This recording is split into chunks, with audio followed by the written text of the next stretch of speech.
matter here on a Saturn day, Jupiter hour, with the ascendant in 24 degrees Sagittarius. Mercury has just ingressed into Capricorn. I talked about what will be with the retrograde in my December astrology. And the midheaven is in 10 degrees Libra in the 11th house, with Venus sitting pretty in 27 degrees Libra. And the topic of this episode is the Venus square Pluto that is already in orb. And she squares a Pluto from Libra and then releases the tension as she ingresses into Scorpio, which is associated with also Pluto as well. So Venus is in her home. Okay, she is in Libra. She's ruling Libra. She's strong there. And it's the last phase of Libra, which is more kind of associated with the sign next to it, which is Scorpio. And so Venus is already very deep and still with the earth signs, still with the concerns of Libra about balancing and justice. So this is more it's not just balancing as beauty and aesthetics, but also balancing as justice and being informed both about the economy as well as the beginning in this phase to be informed of the psychological nature behind this justice and balance that Libra is trying to achieve, which is why Scorpio is after Libra in general, okay? If in Libra we're trying to achieve a balancing between two things, Scorpio is more like the existential crisis of healing that is going to allow us to liberate us, okay, to go from the enslavement to a point of liberation, okay? So let's say a classic point of balance, women and men, and then women say, oh, we feel oppressed, we feel this, we feel that, we want to correct this in the justice system. But the justice system is made of the same people that are bothering us and oppressing us. So what do we have to do? Okay, we have to be scorpionic about this. We have to delve into the deep, and that goes after Libra, which also tells us that in Libra, the balance is not necessarily yet achieved. Okay, it is an air sign. It's like we can conceptualize what will be just balance, but the sign opposing it, Aries, is very initial. Okay, it's new. Then we delve into Scorpio, which is also ruled by Mars, and this is the journey of Venus right now. Okay, Venus is separated from Ketu. She's informed of past aesthetics, morals, and judgments, and the way the economy is run, even. Or the way we have balanced economy along history. And now she is saying, okay, I have a concept of what a balanced world or what a balanced relationship would look like. I have no idea, how do I execute? Okay? And then she goes into Scorpio. But with Pluto in Capricorn, Pluto is now 28 degrees Capricorn, going over the, still in the orb of the Pluto return for the United States. We're not done with that. And it's squaring Venus. So this is the final square, okay? This is the closing square between Venus and Pluto. But we cannot talk about Pluto without talking about where is Pluto Plutoing, which right now is the domain of Capricorn. And where is the boss? Well, the boss is in Pisces, okay? So you can see how simple it was to delineate Venus in Libra, because Venus is ruling Libra and she's right now in Libra, okay? It's Venus, she's in Libra, that's it, she's associated with Libra, end of analysis. But when we want to tend to Pluto, it's like, where is Pluto? Is it in Scorpio? No. And even if it was, where is Mars? Okay, it's an outer planet. It is in Capricorn, okay? And we know what is Pluto. Pluto is about a change from the nuclei. It's a cell rejuvenation. Okay? It's also the compost. It's also changing our view about the nature of Pluto itself, and it's about birthing. And this is important to remember with Pluto, because Pluto is what we tend to see this is hidden. Let's say you have Pluto in the second house, you have hidden wealth, or you spend compulsively. Because not only because Pluto is sextiling Neptune right now, which is the age of nuclear leakage, and has been, okay, think about Chernobyl, crisis or not. Okay, it was a crisis, but now it's a raging forest with extinct species thriving and polarity increased sexually. So reproduction is happening in a way that's more resilient, and so on and so forth.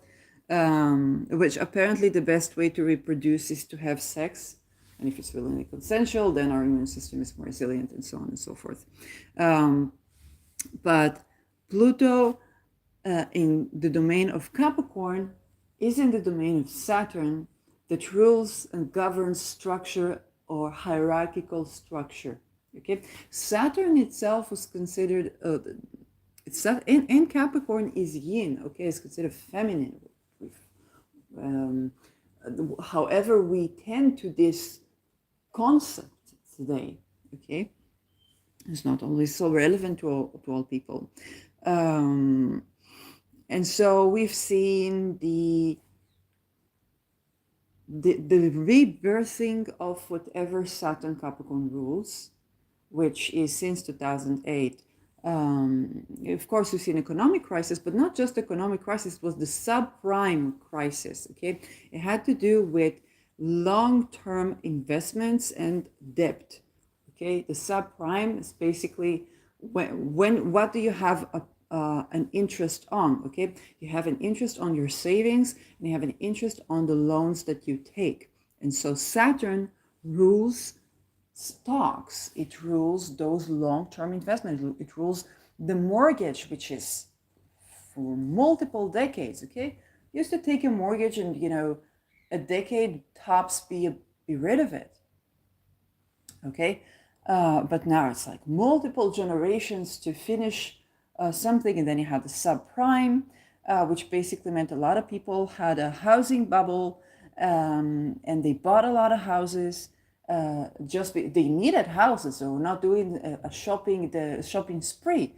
Okay, some of it were for investment, but they needed houses, and they took a lot of loans for it, and then the interest was rising again, and then they couldn't pay the mortgage. Okay, who earns? The bank, because you can flip the house, and people have been flipping houses since 2008. Those who were invested in real estate sold a lot of their properties, and lost a lot of the supposed passive income, or the multiplication of the resources. Okay, if you work your entire life and you save, and then you buy a house, and then you buy two houses, and then you rent it to people. I don't know, to students, to people who still can't afford a house. Note the word still, okay? In terms of they're supposed to get out of it. Rent is not supposed to be lifelong. And then this covers your retirement. Okay, it doesn't seem like an unfair deal, but then with the subprime, basically you had to get rid of these estates because this became corrupt, and so we had no longer a lot of decent land owners or householders, and then it affected the tenants, and it affected the housing crisis. And then towards the end of Pluto in Capricorn, we're having this accentuation on the similar crisis again. It's like, how are we dealing with this issue again? Banks are collapsing. Our 401k is not what it used to be. We can't count on retirement. And this is not because the young generation doesn't want to work. It is because how our money was invested in such a way that created this bubble. And we're seeing all around what our money was invested in, whether it's to the medicine, to the weapon industry, to all the things that are supposed to keep us healthy, protect ourselves from terror. And then the bubble burst as Pluto is beginning to reveal everything. And we beginning to see the patterns of like who funds this? We do. So Pluto in Capricorn is about all these structures. Okay, it's not about housing per se or real estate per se. It's about the long-term investment of our wealth. Okay, and that is stocks, that is debts, that is a 401k, that's a life insurance, there's a boli-colis. It's those things that are supposed to be resilient to even the 29 crisis. What makes them resilient is that resilient, the bubble, because this is where Pluto is heading. Okay, we're not in the 29 crisis. Pluto was in Leo in the 29 crisis. It's about to enter Aquarius. We're not in the 29. It's the entire bubble around which we concentrate our Saturn teachings that's being bursted.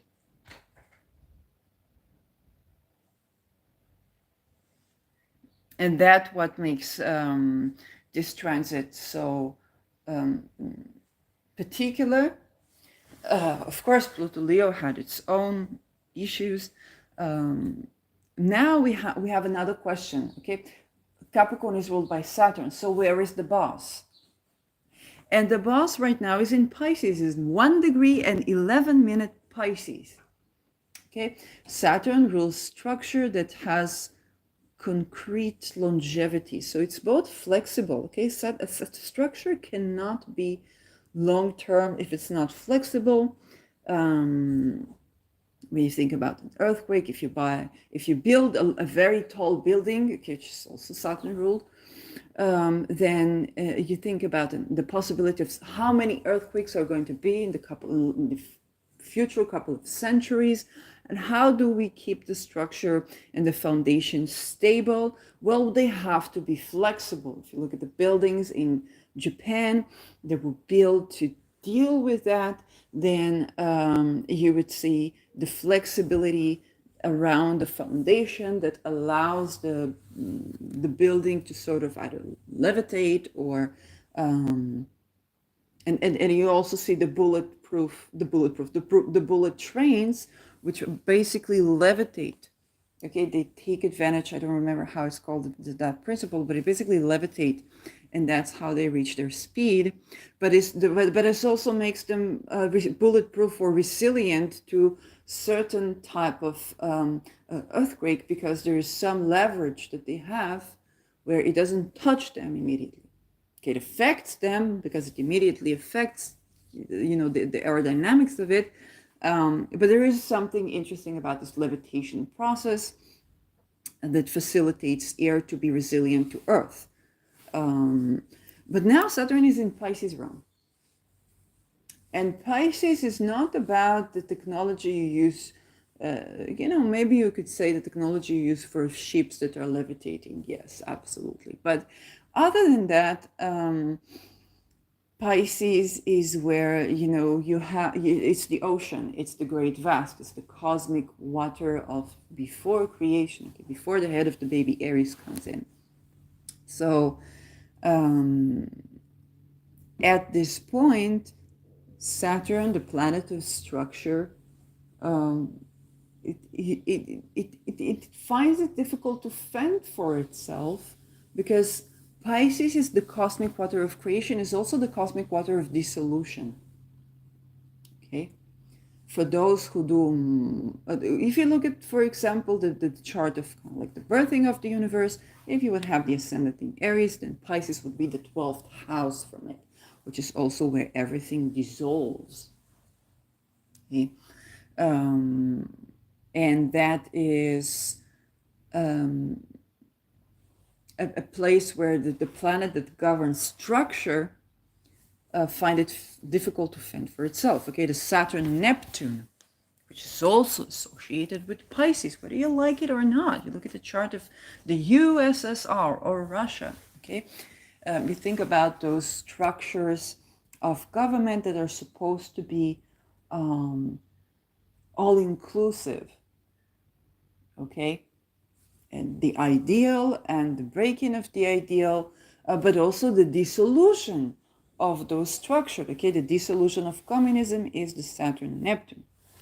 So Pluto is exposing the pitfalls of hierarchy and doing a rebirth in the hierarchy. Okay, since 2008, we had a black president, we had black people on Forbes, we had women on Forbes. So we're thinking about Beyonce. There's kind of like a lot of brown on your Forbes list. This is actually true. Okay, she definitely built an extended amount of wealth since 2008, absolutely. We have had the house flippers. We have young house owners that are house flippers, young criminals, okay, the criminals. Probably a change in the drug cartels, okay. Peter R. de Vries was not assassinated in Netherlands. Would not be assassinated in Netherlands if not for the rise of the Moroccan drug cartels. It's not just drugs, it's also human trafficking, and there is souls in thinking of that. And I said it not with judgment. Everything like this has a structure and a hidden structure, and it cannot be organized crime without having people in organized structures like the government and so on and so forth. And also it cannot be organized crime without there to be seclusion. So if Moroccans were having a good time in the world, in Morocco or in Netherlands, they would probably not be so easily recruited to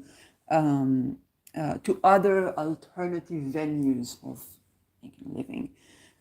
Or if they would not be exposed to as much crime in supposedly legit society, they would not find it so easy to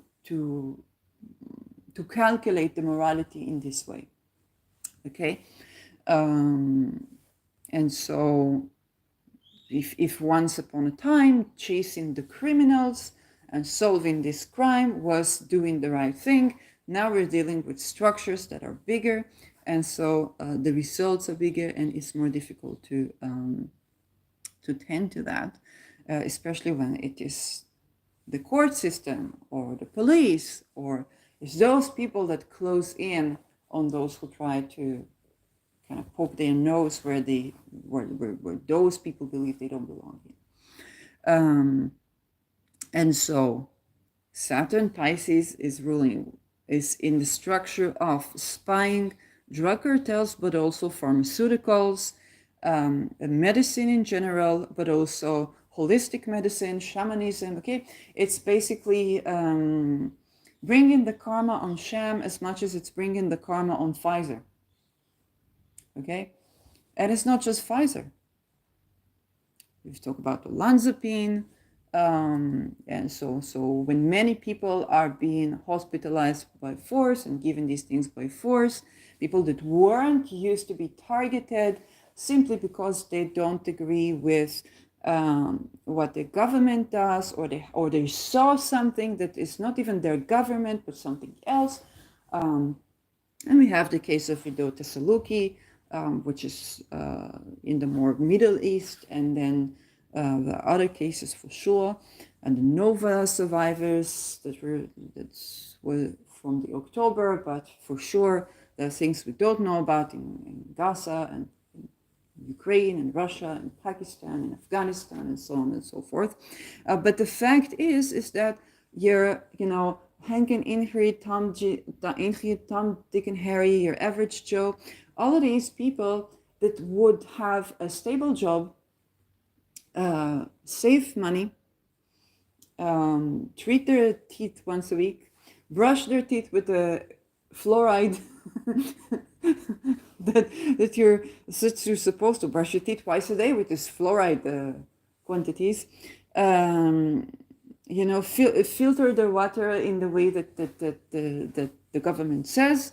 Um, all of these people are now suddenly, for some godforsaken reason, being, they have been in the wrong time and the wrong place, and now either they're the target of some cartel or the cartel is something beyond governmental. So, like a pandemic, like Neptune, the awareness begins to spread that, hey, something here is not correct. Hey, maybe what we've known about whether holistic medicine or medicine itself. And again, this is the targeting of both Osho and Schwab, okay, of both Bill Gates and then Scientology. Okay, Scientology, they resist psychiatry, and they have exposed a lot of the corruption to do with psychiatry, but they also tend to be charging their members a lot of money, which causes a lot of debt and causes a lot of mental crisis.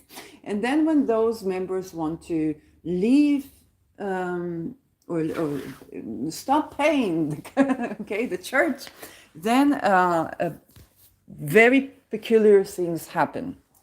Okay, and so Pisces also deals with religion and the connection between religion and medicine. Okay, if you talk about the holistic healers or those who were resisting, let's say, what they give us for conventional medicine for COVID, then they would quote the Maimonides. They would quote Islamic teaching or Muslim teachings of medicine, okay, the place of hygiene in Islam, okay, is very high. Yes, with Christianity we have baptizing, it has more of a spiritual connotation.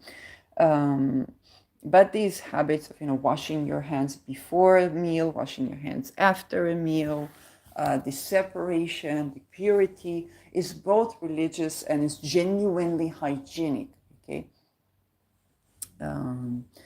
and the way religions do that, or what is hygienic. I've seen the short by Akach Joy, who's from Uganda, and they have these big straw plates where they do their cooking on. It's either cutting vegetables or sorting the chaff from whatnot. Then they cover it with cow dung, okay, with cow's poo.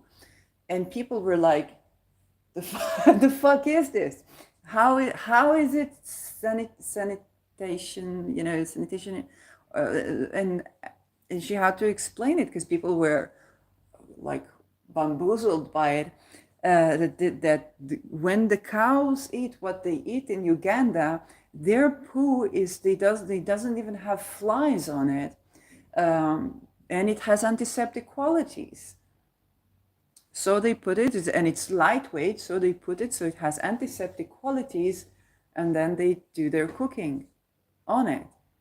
And it's like, when people are like, but in Netherlands we have organic farms, and there are worms in the poo, and it's not the same. It's like, but it's organic. It's like, how come? I don't have the answer. I don't know. But these are exactly the discussions we have with Saturn Pisces ruling Pluto, and now Venus is squaring. Now Venus is squaring this, and this is the final closing square. And this means that the balance that Venus is trying to achieve has a dissonance with Pluto and Saturn, even though Saturn is closer to being trining Venus. Yes. Still, between Pluto and Venus, there is a dissonance. And the square is a Martian aspect, it's a 90-degree aspect. So, when you have a square, usually it means that there are two forces that each has something to teach to the other. Both are transformed by this friction. This is why it exists, okay? A square doesn't exist for one person to oppress the other, but also to learn from each other. But a natal square, it means that there is this dissonance where it's continuous, okay? If you have it in a synastry, if you have it in a composite, then Pluto Venus squares I have not seen being recommended to pursue the relationship, okay? Because this is something you can have for 2-3 days, but this is not something you can sustain. Square between outer planet to inner planet, hardly ever sustainable. And if you do, then you need a lot of remediation, something to try in it, something. And in many cases, it means that it will just take longer for the relationship to dissolve, but it will dissolve. And I mentioned it when I talked about the Neptune Sun yesterday. I'm not going to say no names, but I definitely see some celebrity couple. Then from curiosity, and I looking at synastries, I was looking at the synastry. I was like, oh, they seems to be loving for a very long time. And then eventually they parted. And I remember looking at the synastry, I was like, how come? How come they survived this? They didn't. It played a certain role, and then it dissolved eventually when it was time. So on a mundane level, Pluto is all these powers of the new structure around medicine, of the subprime crisis, and there is a bit of we're heading towards the because it will be a new moon. Yes, it will be a new moon in Sagittarius. We're going to have a crisis to resolve a crisis. Okay? So we are within the reality that people generate crises to resolve a crisis. When I say people, I mean those who run this show. Because even within the internal, the hidden hierarchies, there is transformation. So suddenly we see policies changing completely. Nobody touches the oils, but everybody charges you for your human farts. And when it comes to veganism and processed meat, then it's kind of like they try to get you to eat cancer cells. So there's a lot of karma associated with it. It's kind of like if you were this extremist vegan that's like, I'm gonna eat only fruits and vegetables. Well, good luck with the fluoride. Okay. And we genuinely, all that we know, we don't know, because for many decades we've had, and if you live someplace off grid and have clear water and you're this shaman healer, then you've treated the who's and who's, and you've had other businesses, and you have this ability. If I think about people like Mark Bayersky, that gives us a lot of good teachings. It's kind of like he's vegan, he's eating only fruits and vegetables. He gets to live in the places where he has access to clear water. Okay, then it's good that he informs us of the aspiration that we need. We need that, and that maybe we can be vegan if we did that. Maybe we cannot, I don't know. But it's also important that there's a person who had a business and was treating the who's and who's, and now is in the situation where he's been kind of like the black sheep because people don't want him to expose what he knows, and he knows a lot about the system.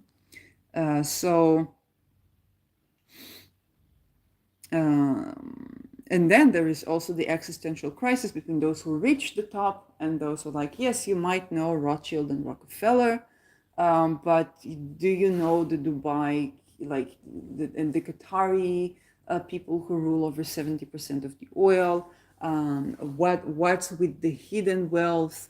The people who rely on crime selling, on war crimes, or on war, to sell weapons, are varied, but basically if Qatar wants to not rely on oil, then it tries to do technology and medicine, and it tries to do weapons, okay? And we definitely see it, we definitely see the results of that we can look at critically without judgment and understand, hey, there is a nation that tries to do the smart thing, is like not to rely only on oils, which is energy that is less and less usable. So they try the other things. So it is medicine, which tends to be the Pfizer thingy. If we ask ourselves who funded, okay, yes, and it tends to be oils, and it's a relatively new country, so it just tries to be a country. It just tries to be keeping its status and wealth, because if not for that, who knows if they would not be genocided, which is also something to keep in mind. And then we have this Venus squaring.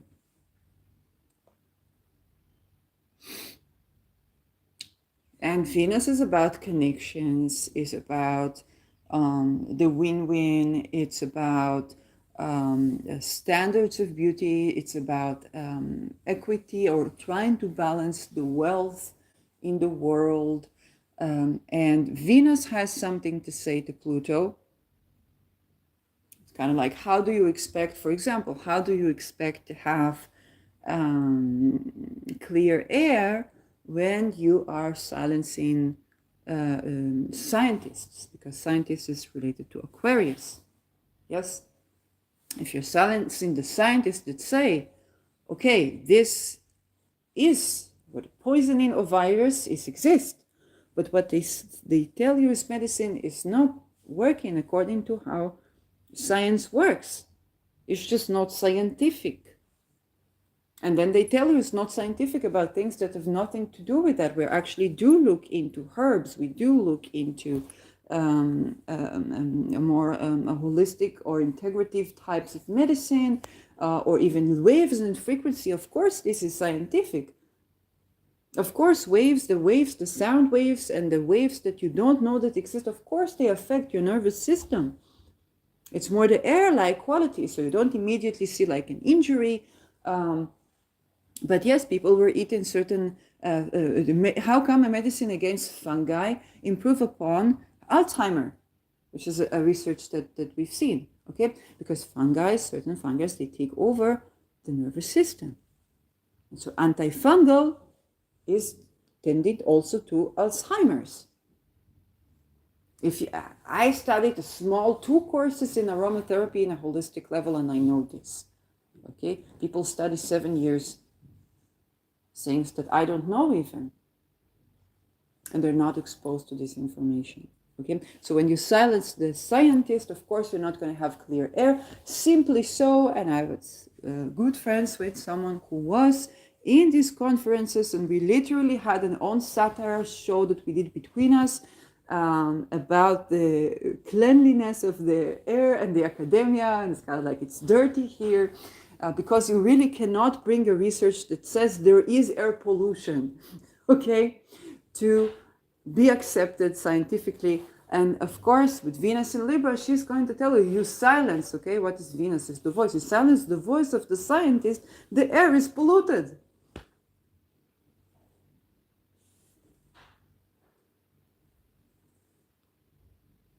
So Venus has this to say to Pluto.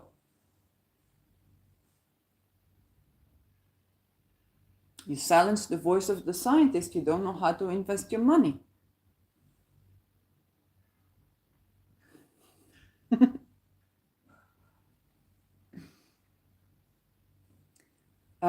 If I think about the conversation between Richard Feynman and when Richard Feynman was in Vegas, for example, okay, then what did he do? He did gambling and he did prostitution, what everybody does. And he was like so bamboozled, so baffled by the fact that the women, the prostitutes, they knew more about, they appreciated him as a scientist, they knew more about science than the business people. And he said to business people, I'm a scientist, I'm nothing. How will you know how to invest your money if you don't consult with scientists?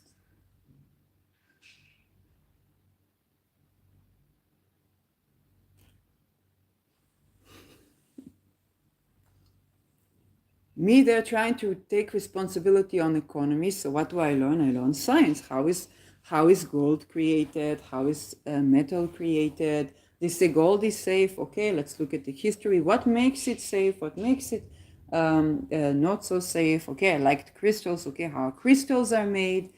What makes them, okay, what about the people who, the child labor, how do I actually tend to that?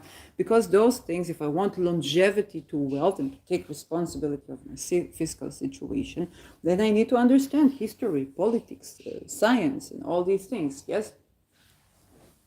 Pluto will tell Venus is no problem. Because what you think is science is a bubble. Think about colonialism. One of the essays that I did as I finished my first degree, we don't have a first degree thesis. In Germany they do, but I finished it in Israel, and I was just taking one course seminar, and we had to do something about racism. So I was turned to sorts of articles about racism and hygiene. And then I found a topic, it was the psychiatry in colonial Great Britain as the colonies of India. Okay, kind of like the British Indian company. And what happened is they created a bubble. There was no psychology, no psychiatry. They created a bubble. And in that bubble, they said that they treat people with mental disease, okay, so psychiatry. And what happened in Great Britain? People heard about the rumors of psychiatric hospital, and they became angry that they don't receive this treatment. This is what they're trying to do also in many countries right now, okay? They get like, why don't we get treated? Why don't we get access to this kind of service? Yes, but these asylums were actually sort of jails, that they would jail those that they wanted to jail. There was also human experiments. They were not actually receiving medicine. And so this bubble triggered the rumor of science called psychiatry that we later ascribed to. Now, mind you, I read it as a person who got the funding to study what I was studying by being acknowledged as a person who is cuckoo. Like, you are cuckoo, we understand, but you are smart, you are cuckoo and smart, so you can study. So, and I love to study, so we had a win-win. I am cuckoo, give me, and I try to take the pills, what they give, and I see this, well, one thing makes you shake, like, like I don't need that. I do shimmy with belly dance and I can shake, it's no problem. And the other thing, it makes you not be able to speak. I was like, well, if I have sexual violation wounds, then I need to speak. Everybody tells me, you need to speak about it. Yeah, I don't know how will I speak about it. I need to speak, it's for sure. It's not what I need. Then the other gives you a constipation. I'm like, oh, holistically, constipation is to release the past. So I actually need to release the past. So how do I release how do I put the past behind me? Definitely not by taking these, that was olanzapine, by the way, that was a Fraxa. And then I get dry, and it's like I'm going to hospital and I have no fluids, so they give me fluids even though I drink a lot of water, so I'm not supposed to be having that. And they give me these fluids and they release me, and they say, oh, well, the enzymes, liver enzymes are a bit high, probably because of the pill, and salamat. And then I understand by my neighbor that I have sugar drops. And I understand that this is from what they give. So I have to release that, because otherwise I would be considered diabetic. And nobody would think that this is illogical, because my grandmother lost her 2 feet by being diabetic. Okay? And so Pluto will tell Venus, listen, darling, we can create a bubble that's going to make your feminists crowdfund to get more funding for our bubble. We're not concerned about what science is or isn't. And then Venus would tell, well, Mr. what would Mr. Pluto Saturn? What are we going to sit in the bunker all these years? It's going to tell you know what? I'm a really rigid human being. Even if I die, forests will grow. Isn't that what you want? Okay, like think about it. This is Pluto Saturn. It's like then that be it. It's like it's not someone who's not okay with. It's like you may fear dying, and then you deal with the fear to die, and you're like, yeah, anyway, if I die, then that would be grander for the earth than if I live. Then okay, fine, okay, go ahead. So there is this constant challenge and tension, and while Venus is squaring Pluto, Venus is also trining Saturn. So there's a lot of transforming and being transformed. This is a cardinal axis with the mutable axis. Okay, Saturn's in the mutable axis.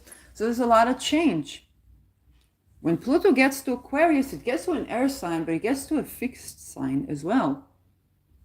Now there is a lot of change. It's a slow change, but just this conversation was making us at least see how various patterns of thoughts, of beliefs, of methods of healing, of praxis, some is good, some is not good. And Saturn is kind of like doing a recollection. People say bringing the karma is one thing, but it's doing a recollection. It's like, how have all these things accumulated too? But then there is this Pluto in Saturn sign that even changes the core of the act of bringing into karma, okay? Because let's say Venus fertility, it's my 8th house, okay? So let's say a middle-aged woman, and Saturn say, you see all these times that you gave up on life, now it's maybe too late to bring life, and Venus is like, do you remember why I gave up on life? Okay? And Pluto is like, but all of that is changing now. You might be able to bring life later, and you might be able to change this, and you might be able to change that in the entire society. It is just, there is and also there is a democide. It's like, what would you want to be of the child? Okay, so and Saturn says, well, there is magic. We know things that we didn't know that were considered magical to us. Thought-altering substances and so on, and access to them and whatnot. And we really don't know. It really is a tension of collisions, but also harmony. And Saturn, if Saturn is if Venus is about connection and Saturn is about commitment, you can understand that Venus and Saturn, when they meet harmoniously, they have a lot in common. Okay? And so there is a harmony and a dissonance. Now let's go to the ascendants. So let's say you are ascendant Sagittarius. This harmony and collision is happening in your 11th house, that is Venus, your 2nd house, income, expenses, and the income you make by yourself with your skill, expenses, and your values. You're transforming. And the 4th house, which is Pisces.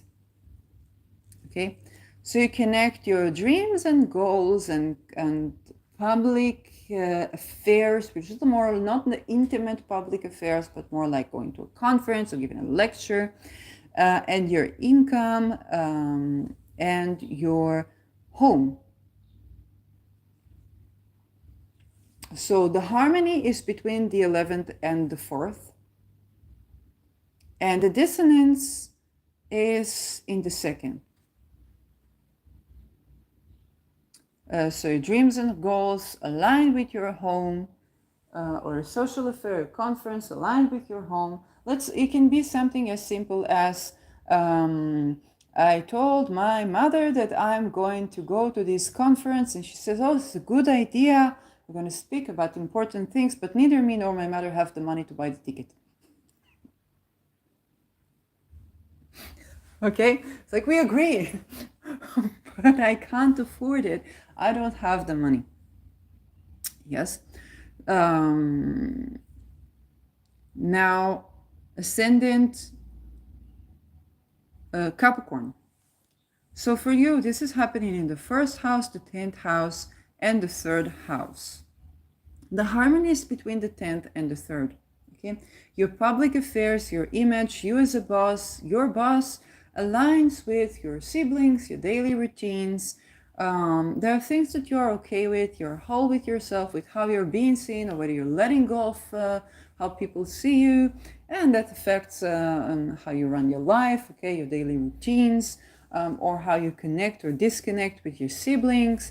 And then there is this thing in your first house, your very life path, your body, your physical structure, basically a physical structure that is in tension with this.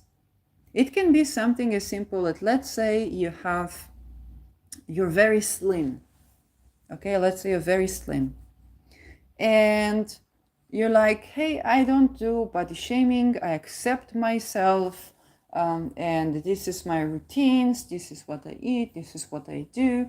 I am very slim, it's no problem. I can eat a sweet thing here or there, it's no problem.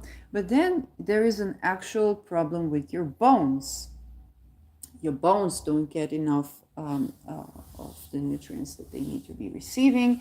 And the little sweet thing that you afford yourself because, hey, you're not fat, is actually blocking the absorption of the vitamins and minerals that you need to your bones. So now there is a tension. It's like, hey, I don't want to body shame, but I also don't want to die, because it's like, I'm okay with my body, it looks great when I am slim, but you are dying. Okay? And people say that about obesity as well. It's like, yes, we don't want to body shame, and while you can be fairly healthy with various weights, there are times where your weight is actually detrimental to your health, and it's also on a holistic level. Okay, there is a reason why you are the way you are, and that's what you do maybe to protect yourself is actually at the detriment of something that now needs to be transformed and now needs to be changed. So another thing, it can be where you are, with Keto it's more about letting go of your image, or your boss, or being a boss, or something like this. And there is a conversation to be made between what your physical state actually is and where your life path is, how your physical state supports or not supports your life path right now, and this harmony and agreement that you have between your image in the world and your daily routines that support your image in the world. And at this time, it is very transit. Ascendant Aquarius. So for you, Capricorn is the 12th, Libra is the 9th, and Pisces is the 2nd. And so between the 9th and the 2nd, it's no problem. You might be finishing. With this one, you might be finishing or letting go of, you could be, for example, saying to yourself, oh, I was planning this trip, but maybe I save money, it's okay, so I'm letting go of this trip and I'm doing and I'm spending money on other things. Or perhaps you're letting go, you're finishing a degree, and that is where the Keto is. You're letting go of something, or letting go of a certain belief that you spend, or maybe you're letting go of a religion. It's like, hey, let's say you were in Scientology and you're like, I was spending so much money for this cult, and I see they gave me a lot of nice things, but it doesn't justify continuing on the payments, and I can't stand it. So I'm just letting go of this cult and I'm saving money. But then comes the 12th. It's like your hidden enemy. Now that you're not paying to us, then we're going to give your life troubles. Okay? It can be something like this, or something of the 12th, okay? For example, you're trying to let go of a certain belief system, and then there is a mental crisis that you go through.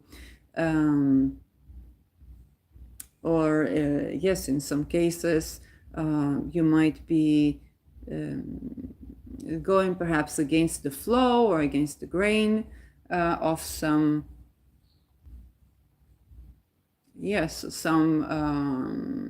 worldview system that you are a part of, and now you've been excluded, or now there are expenses, or you're just letting go of something, and now you have, for example, if you finished your degree, then you need to invest. Let's say you had your healthcare supported, your mental health care supported, and you're okay with your mental health care, but now you finished your degree and you no longer are eligible to the same health insurance. Now you have to spend money on that. It can be one of the cases as well. So it's a combination of something good is ending, and that means I'm going to actually have to pay for that now. Okay? And this is what it means in a very literal way. Yes? Unless, of course, you're gaining money from isolation, or you're being hospitalized, and that's how you gain money. Or you're gaining money, or you're starting to work from jail or hospital or a retreat place. But this is also ruling your first house, so it's very likely that you're just changing the way that you spend and make money now that you have revised something in the worldview. But it does create a certain crisis, or a certain hidden enemy, or a certain thing that you're gonna need to address, because this is the 12th house. So some loss perhaps is a part of this. And ascendant Pisces. So again, your first house is involved, your 11th as well, and your 11th is the one doing the issues. Your first house and your 8th house are in a very weird way aligned, in a very weird way, because you are Pisces. And this is a trine where the house is in conjunct. So for some godforsaken reason, maybe you've become more thrifty, or maybe you're standing to your mortgage, or maybe you're just desiring to look to more justice as about how your money is invested, or where you gain money, how come you have this money to be gaining at the first place, and you want to change certain things there, and it's connected with your life path in some sort of a way. So this whole thing is reasonable to you. And then there is this Pluto in your 11th. And the 11th has to do with like social agendas, conferences, society at large, a community, and this Pluto brings tension to the situation. Okay, what you're trying to do here with your 8th house, you're trying to get things arranged, or maybe papers arranged. Pluto is reminding you of something. Okay, maybe for example you want to pay your debt or to take care of your taxation. Pluto is kind of like, hey, do you remember what your taxes funded at that so and so? Or you want to take a loan to get your teeth done. And Pluto is like, well, do you want that doctor that does the, fluoride thingy, or there are more things to consider? And there is this tension, this conversation that will kind of force you to do things differently when it comes to your physical health and your life path. So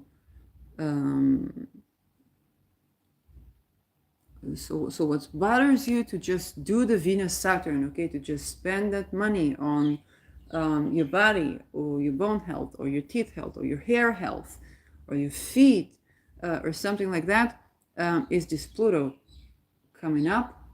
It's kind of like, hey, there is a bigger picture than both of you are seeing, and it creates tension with this particular Venus. Also, Venus can be connection-y, and Pluto can be political. So you might have a political factor ending coming into. It's basically a political factor or a transformation of structure factor to do with what you want to do. And what you want to maybe spend the resources, or maybe you want to say like, I'm going to get my balance in check. I'm going to invest in something, but here is more like to take a loan or to be in debt, or to receive something, and then there is just Pluto in the way. Ascendant Aries.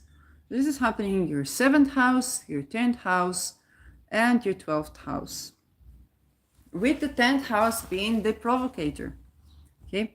And so, well, let's say your relationship is kind of very good in the bedroom, which is 12th house, or you have a lot of agreements with your partner, and there's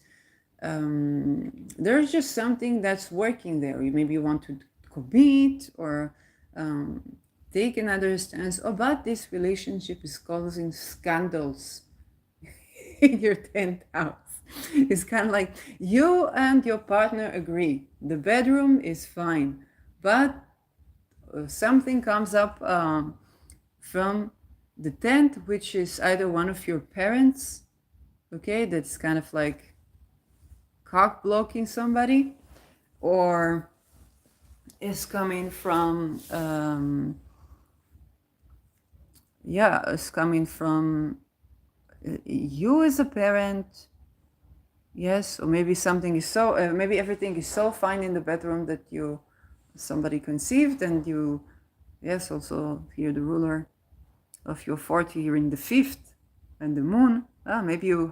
Maybe there is this like, oh, everything is just fine. It's like, oops, now I can be a father, a mother, and it's like, I like my partner, but I wasn't expecting this, and that creates this kind of tension, because this is about being a partner, having a promotion, or you have, kind of like you get a relationship, everything is cool in the relationship, and you get your energy right, and then you achieve something in the world, but then it requires some sort of responsibility that is in tension with the good partnership that you have established. Yes, it's actually the result of this cooperation is yielding something that puts you in tension. A baby can be one thing, a promotion can be another thing. That is not a bad thing, it's something that you want, but there is tension because now you're gonna have to spend more time at work, or it's like, what will be of our sex life? It was so good that we had a baby, now what will be of our sex life? And our sex life was holding our relationship, or it's supporting, it's genuine stuff to do with life, and it's very much we're still playing here on the eclipse nodes, so there's something very fated around the events still. Ascendant Taurus. So for you, the houses involved are the 6th house of work, enemies, pets, hopefully not slaves, and you're as an employee or you're having employees.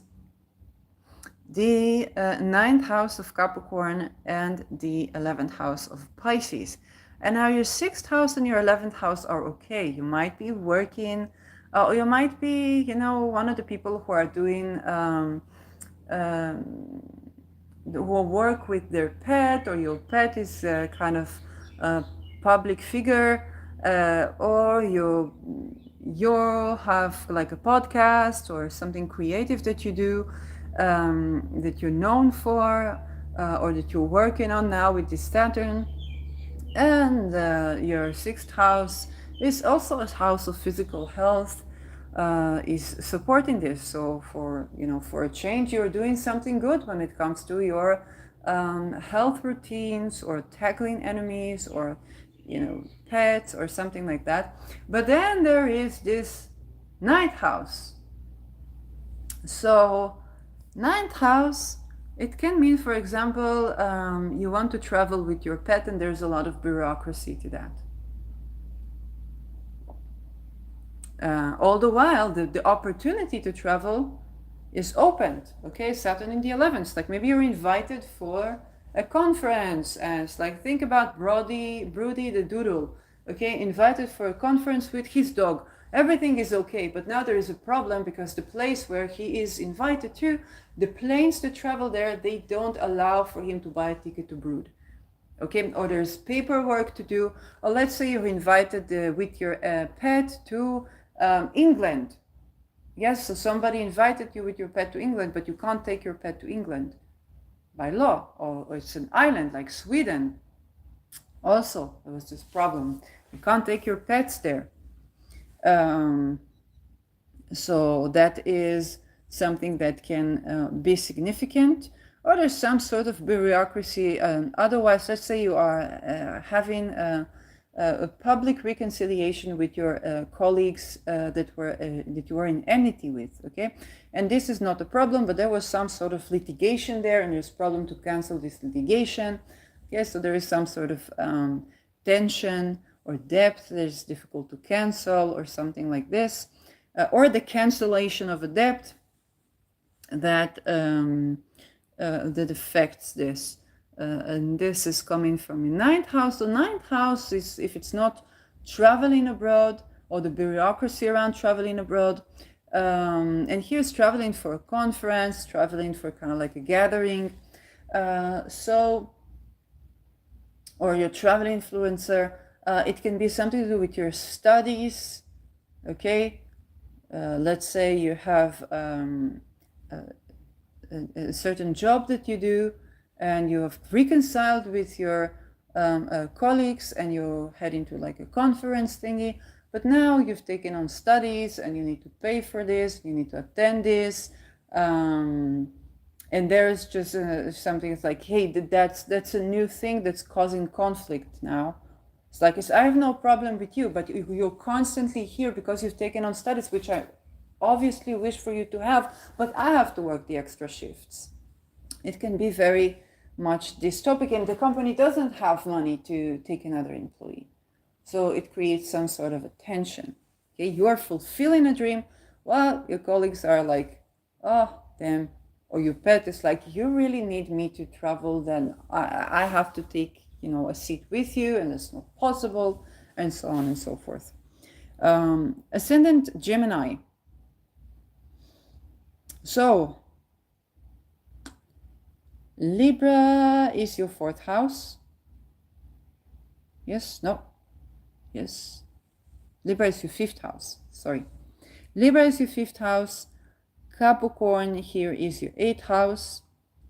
And Pisces is your 10th house. So, 5th house, 10th house, okay. For example, you might get a promotion and is actually allowing you to do more of your creative endeavor. Okay, maybe it's a job or position where you do more of your creative endeavor. Or you can take your child to work. Okay, or you do something with your child that makes you known, or you become a parent and you get a new job. It's like, oh, now we can have this baby. Coolies.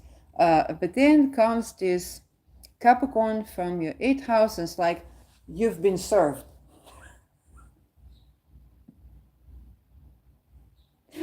It's like, you have the money to pay for this, but then it's like, what about this baby that we're having? And then you try to say, well, we are having a baby, maybe you can be forgiving or merciful. And then Pluto says to you, I could be forgiven or merciful, but your baby is you're now saving for its graduation. Okay, how will I be able to count on this, that this baby will have the money for its graduation if you keep forgetting that you're being served?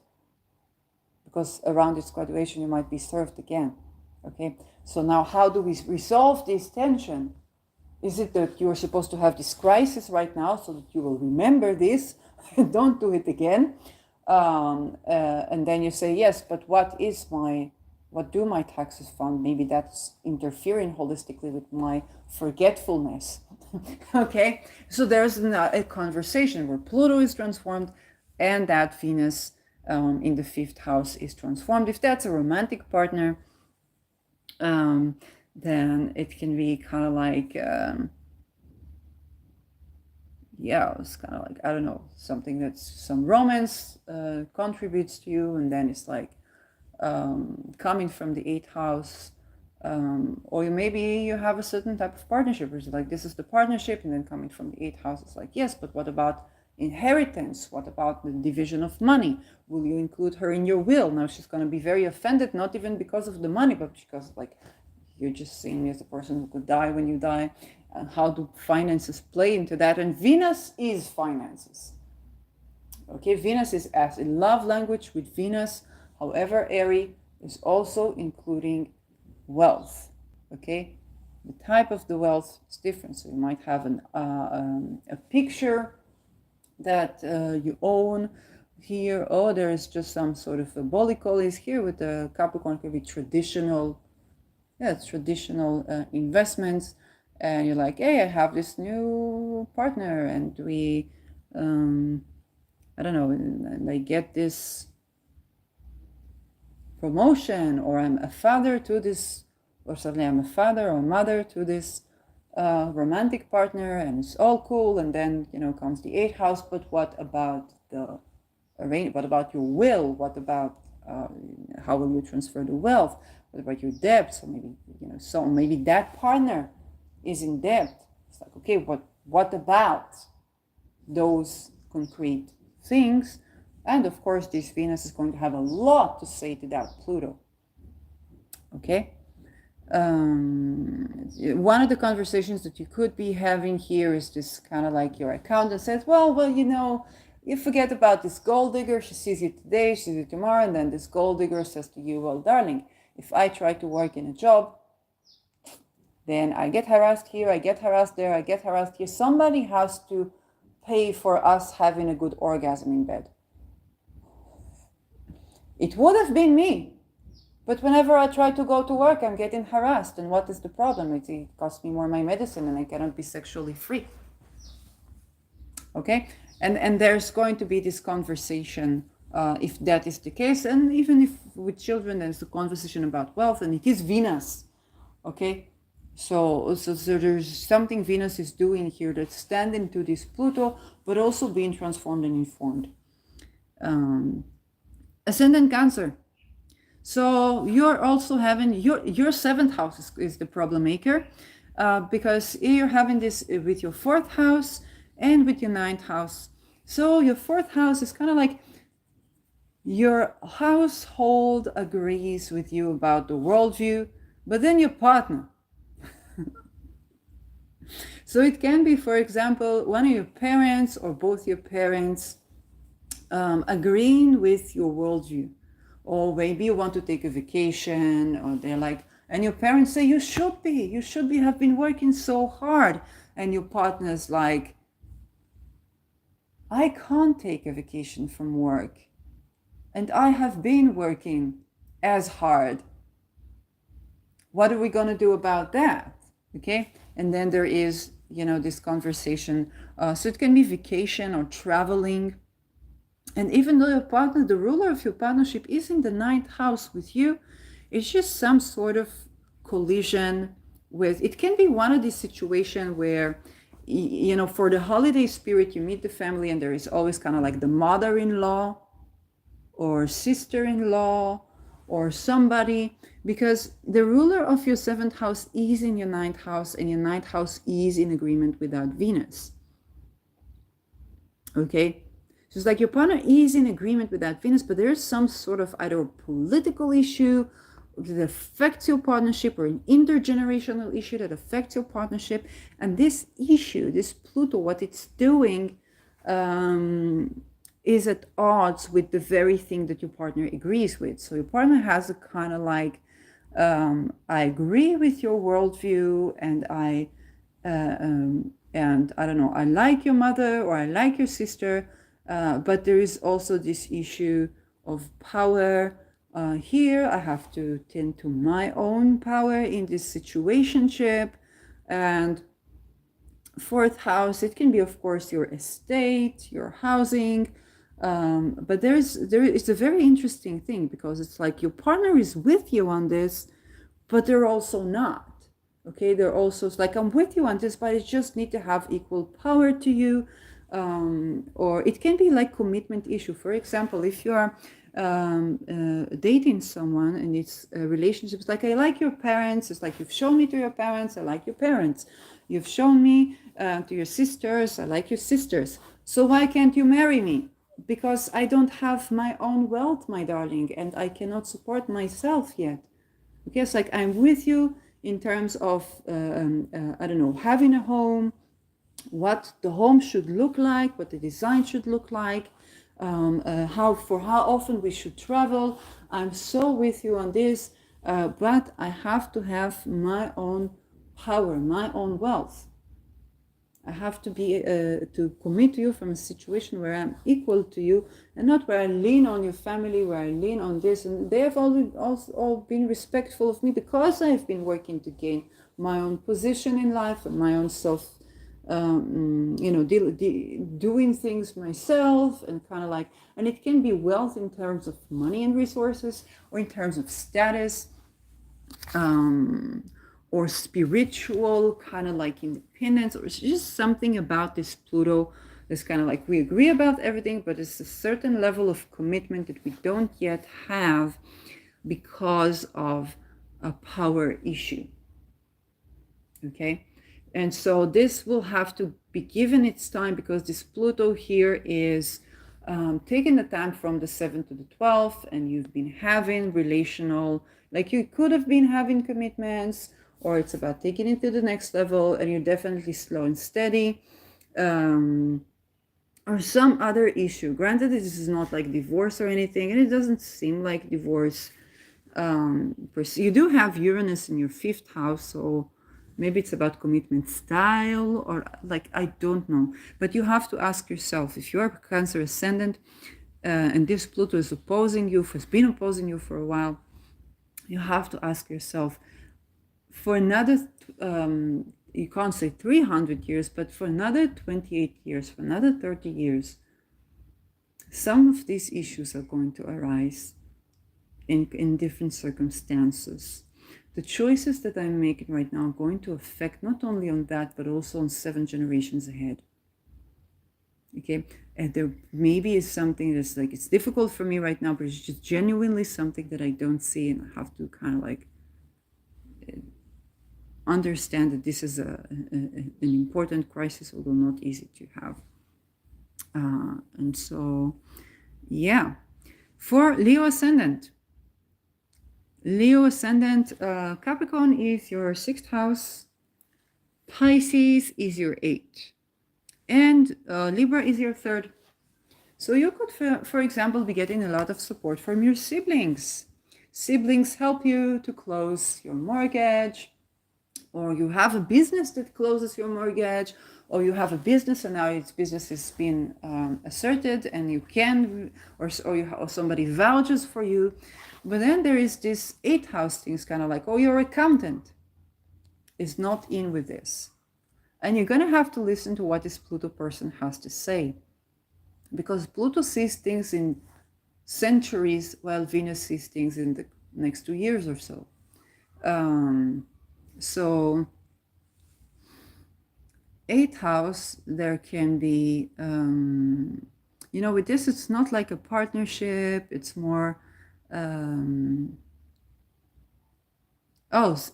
Pluto here is not like it could be your accountant as the employee, but this can be your employees, you as an employee, or your physical health. And you might be needing to check a natal chart here, because why would Pluto have anything to say about your physical health for this accountantship? Okay, why would it have? Maybe there are planets, maybe this person is bringing planets to your Capricorn house. They're going to affect your health, or going to be a generational thing. Especially if this 8th house, meaning that you're giving birth to something, is your birth, but also you're giving birth, and maybe like the next level, because Saturn here, maybe you've taken the next level is after marriage. Okay, if Cancer is like, will we commit? Will we be married? Or then Libra, is about, okay, we married, then now what? And this issue pertains to your physical health, but it can become generational issue. So you have to make a certain decision. It's informed of, hey, I might be having, depending on what is, I might be having like a baby with my spouse, and the siblings are supportive and the family is supportive. But what they don't understand is that there's going to be a hereditary disease for our bloodline if we do that in the traditional way of having children or something like this. And the consequences Pluto is seeing here are 7 generations. Okay, there's just a couple of generations. And so what seems to be like an innocent decision is not such an innocent decision. And now we have to think about the topic. Okay, how do we address this differently than we used to in our generations? So that's pretty much what can be here. If it's like a work colleagues, then work enmity. Even that, if it's that, then maybe you have a family business, and then the colleagues or the enmities in your work are going to be from the family. So this can create tremendous implications for the future generations of this family business. And so Pluto here is saying, wait a second, okay? What seems to be good for like the 2 years, 3 years, you are establishing something that is genuinely more sustainable than you know of. It's genuinely, but there are implications to this on the health of the family and the look what Leo it is. Look what Leo it is, kind of thinking of the generation, the kingdom, and as well as the enmities among the family. You're creating generational karma for you with this wealth, and you want to be, you want to be listening to what this Pluto has to say. Okay. You more so want to be listening to that Pluto, because the way Venus is trying to balance things now might not stand the test of generations of time. So this is important to see, but it's also things cannot stay as they are, which Pluto is fine. Pluto is fine with the transformation. Ascendant Virgo. So for you, also 7th house and 2nd house. Your 7th house and 2nd house agree for a change. How would Pisces and Virgo agree on how to spend the money? Okay. Let's buy some tinctures. Let's buy some tinctures. Okay. That's something both can say, oh, this is for medicine. Pisces is like, this is to get high. So it's like you finally got a win-win. But then, what's Capricorn here is your 5th house. And your 5th house is kind of like, you're going to buy this thing, you're going to get high. Your partner's going to get high. You're going to get healthy, and you're going to be very fertile, and you're going to have a baby. And the 5th is in the 7th, so this could be this one night stands that through baby form becomes a marriage. But you just agreed on that one tincture that your partner thought is going to get them high, and you're going to be healthy. Okay, does it mean that you will agree about co-parenting together, even though you committed?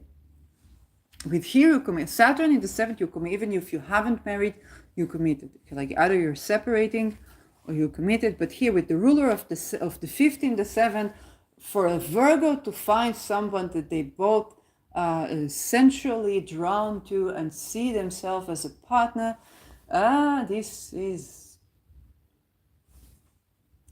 a real deal for you. What's more is the ruler Jupiter is in your 9th house, so you can also agree on traveling together. This is amazing, and it genuinely is. Like, I haven't been considering this, Virgos. You have been like, I'm your 7th, I'm Pisces. and my ruler is in your 5th house. I haven't been thinking about this.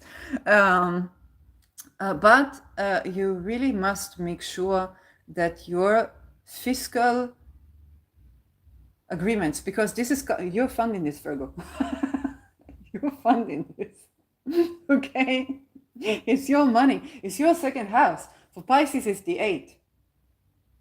For me, Libra is the 8th. It's like you're giving me stuff. And if it is Pisces, you can be sure that it melts in the water. It's not like you will see that. If you will see a return to this investment, it will be in a different type of wealth. It can be fiscal one day, but it's like, who knows? Okay, especially with Neptune here, like who knows? So there's something that you're buying that your partner absolutely agrees with. And this is also maybe to do with fertility, maybe to do with, and it's also applying to your partner's goals and dreams. Okay, if they're Pisces ascendant, they're goals and dreams. Yeah, it's just something that you do, that you spend money on, that your partner is like, give me more of that.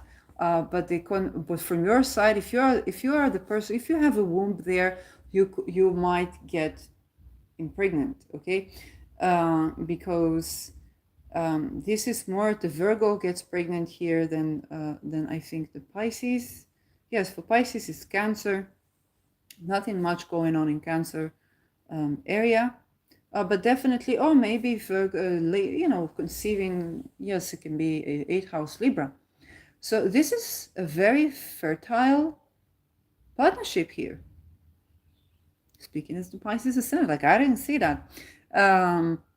It's a very, very fertile partnership that could yield babies, like actual babies. It's an actual labor thingy, and it has romance, and it has kind of like,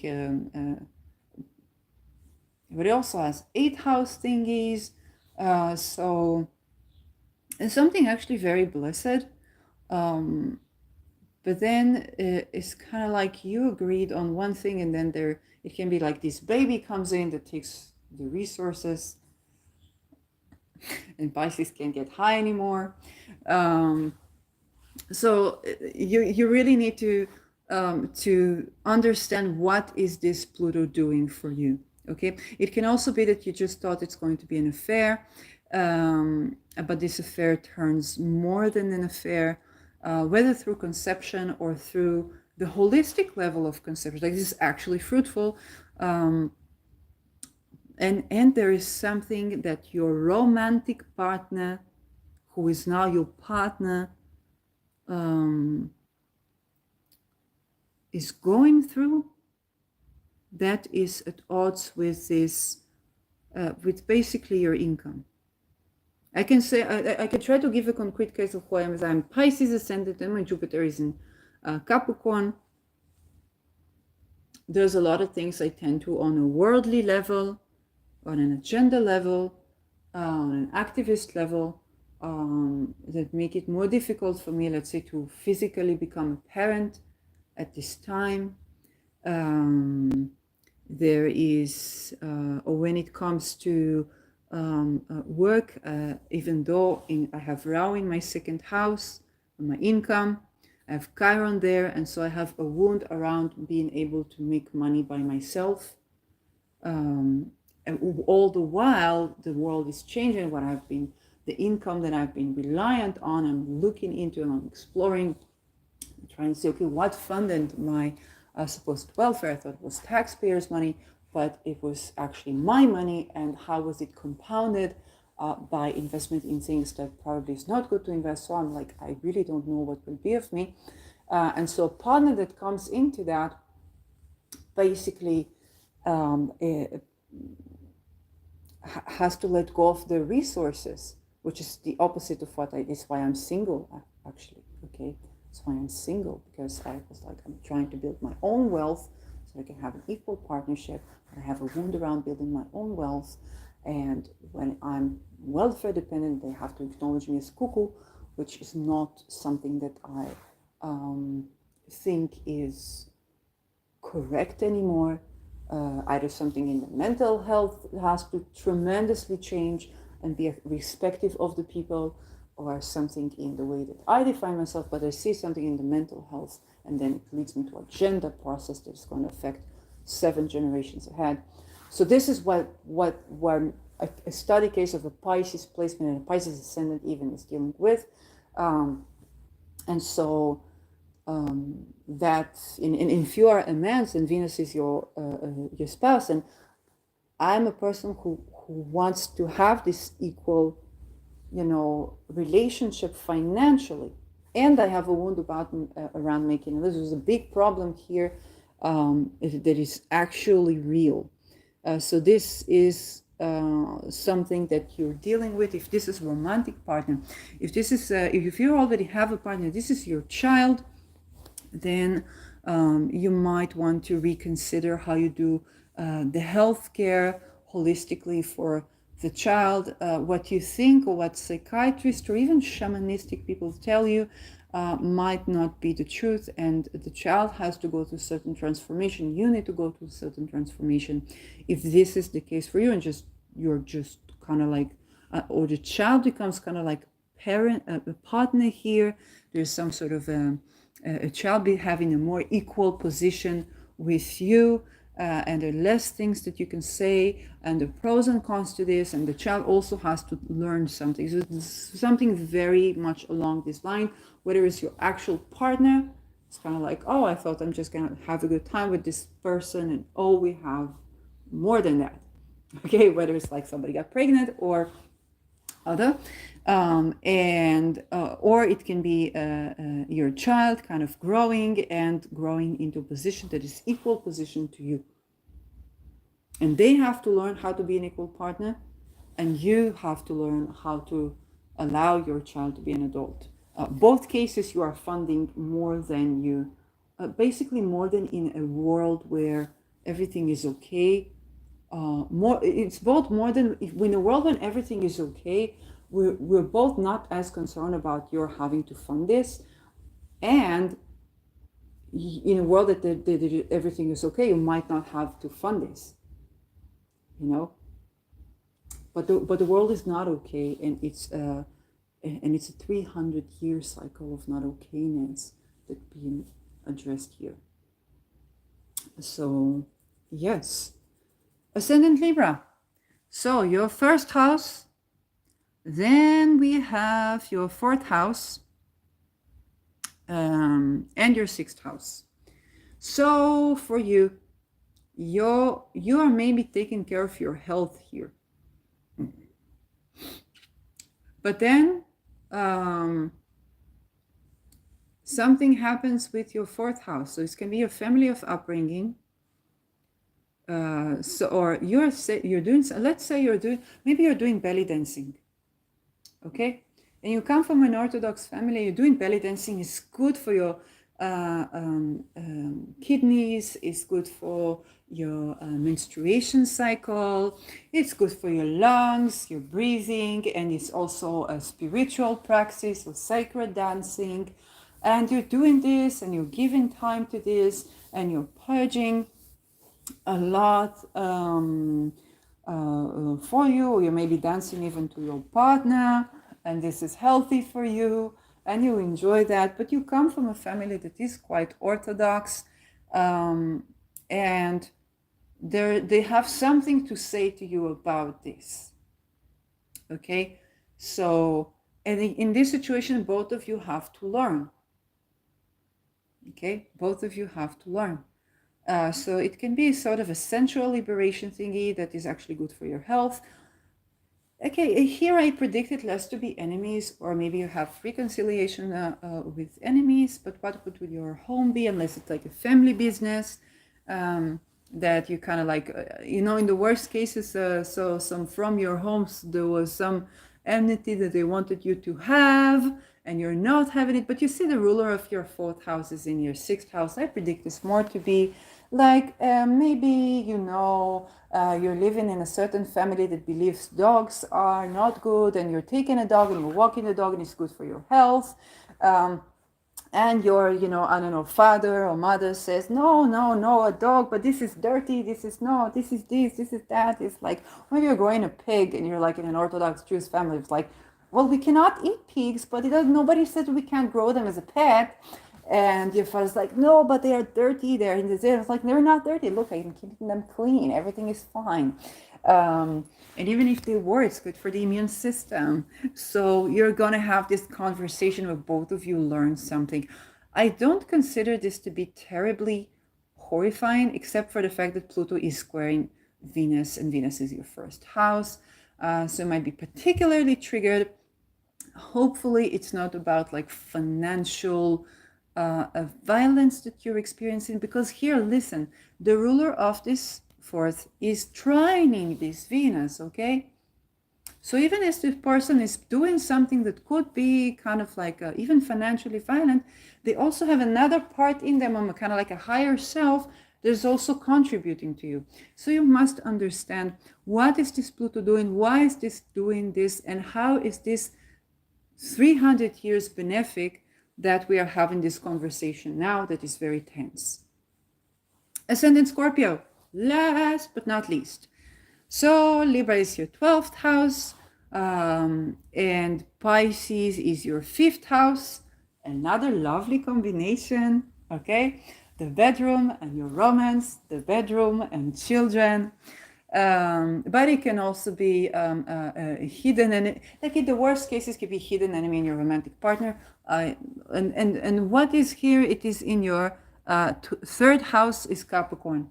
So granted that you're not sleeping with your sibling, or with your neighbor, okay?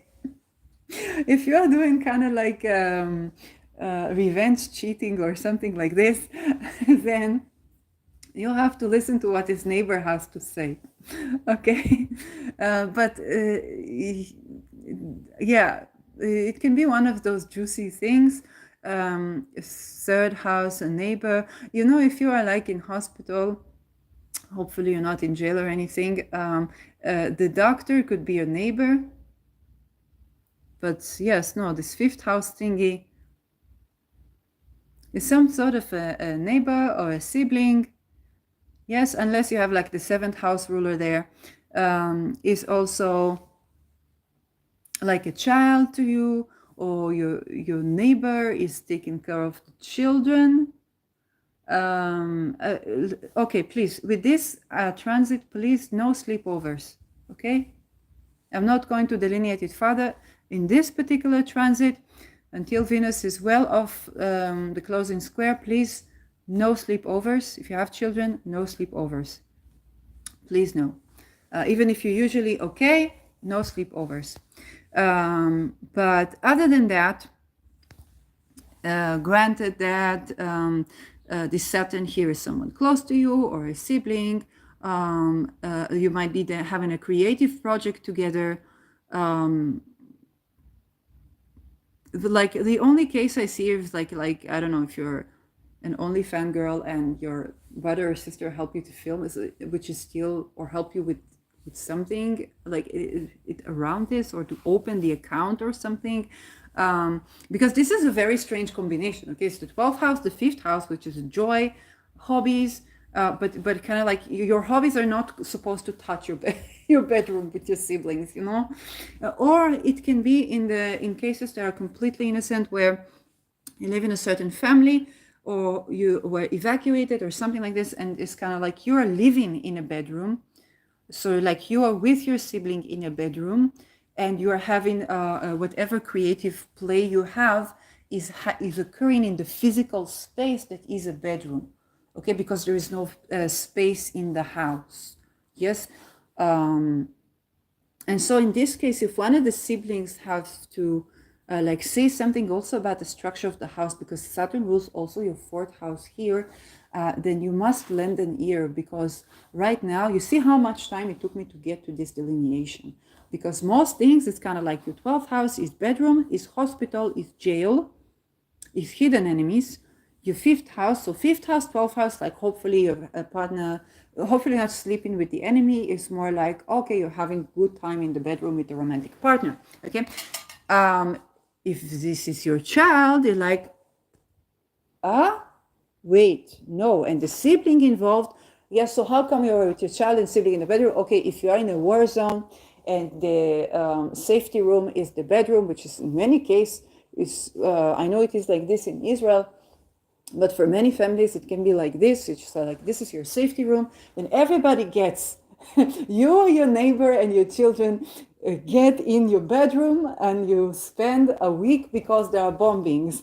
Okay, and what do? You do something creative together. This is exactly the combination, but it took me so much time to reach that. Because all the rest of this is why I say no sleepovers, no sleepovers with this one. Also, if you like sleeping with your neighbor, you know, think about the structure of your house. And even if you're not married, think about the structure of your house. And this neighbor may have something to say to your romantic partner. If there's a conversation, you're just dating casually with someone, you're having a good time. But here, yes, it's kind of like, or there's just conjoining. That it makes me feel like the delineation I give, like everybody's in the bedroom and there's, the house is being bombed. But granted that this is not this, or maybe it's like, I don't know. Granted that this is not this, no sleepovers is highly important. Whatever this neighbor, whatever you're having that you think is casual right now is 300 years not casual. Okay, there's no way I can tell you that. It's 300 years not casual. Okay. And if it's like a sibling that assists you, maybe you give birth or something like this, and then the sibling assists you. You're giving birth at home, and then there's a sibling that assisting you. The tension that you're having around this home birth is something you really need to see who is this. Pluto is very likely to be a sibling, or if you have, like, depending on what do you have in your Capricorn house. What do you have in Capricorn house? Okay, Mercury is there too, ingressing, so this can also be child. Or youth, somebody's child or youth, and listen to them, what they have to say, because they need to change their thinking, but you are also not informed of certain historical factors to do with this. The heck, I don't know. Okay, sometimes it's like this, it's like, the heck, I don't know. But anyway, no sleepovers with this one right now. Just know that one. Okay.